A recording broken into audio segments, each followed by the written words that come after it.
এই দলটা দেখলে অনেকেই খুশি হবেন, আবার অনেকের মাথায় হাত পড়বে। নিউজিল্যান্ড সিরিজের আগে ভারতীয় দলে এমনই কিছু সিদ্ধান্ত নেওয়া হয়েছে যা নিয়ে ইতিমধ্যেই তোলপাড় শুরু। ভিডিওটা শেষ পর্যন্ত না দেখলে পুরো ছবিটাই কিন্তু বুঝবেন না।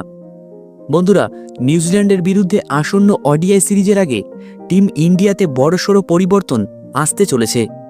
বিসিসিআই সূত্রের খবর, নতুন স্কোয়াড কিন্তু প্রায় তৈরি, আর এখানেই শুরু হয়েছে আসল সমালোচনা। কারা ফিরছেন, কারা বাদ পড়ছেন, আর কার ক্যারিয়ারে এখন বড় প্রশ্নের মুখে। তো সবচেয়ে বড় খবর এই মুহূর্তের যে শুভমান গিল ফিরছেন, তাও লিডার হিসেবে। হ্যাঁ বন্ধুরা, এই সিরিজে গিল আবারও কিন্তু ক্যাপ্টেন হিসেবেই ফিরছেন। চোটের জন্য দক্ষিণ আফ্রিকা সিরিজে খেলতে পারেননি, কিন্তু এখন তিনি পুরোপুরি ফিট। বিজয় হাজারে ট্রফিতে খেলেই আবার নিজের জায়গা পাকা করতে চলেছেন তিনি। আর শ্রেয়াস আইয়ার ভাইস ক্যাপ্টেনের দৌড়ে এগিয়ে, রিহ্যাব শেষের পথে, আর টিম ম্যানেজমেন্ট চাইছে মিডল অর্ডারকে আবারও শক্ত করতে। কিন্তু তোমরা তো জানোই যে কারো কামব্যাক করা মানেই কারো কিন্তু স্বপ্ন ভাঙা। এই স্কোয়াডে ধ্রুব জুডেল হয়তো থাকবেন না তিলক বর্মাও।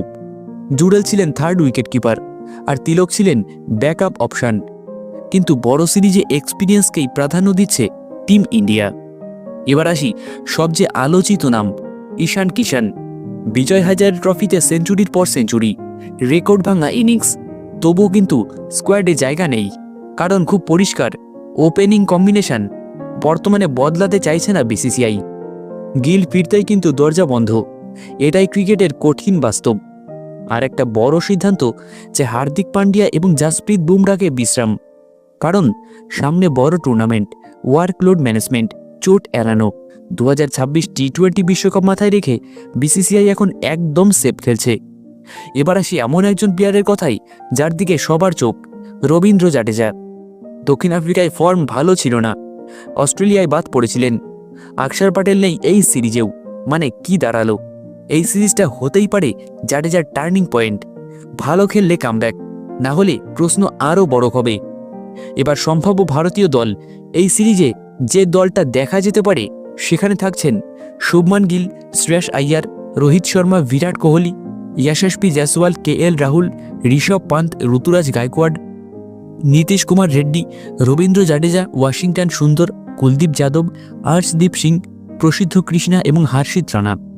এটা আমার মতে বানানো একটা স্কোয়াড, এটা আমার সম্পূর্ণ নিজের বানানো একটা স্কোয়াড যে নিউজিল্যান্ডের বিরুদ্ধে ওডিআই সিরিজে এমনটাই কিন্তু হতে পারে টিম ইন্ডিয়ার স্কোয়াড।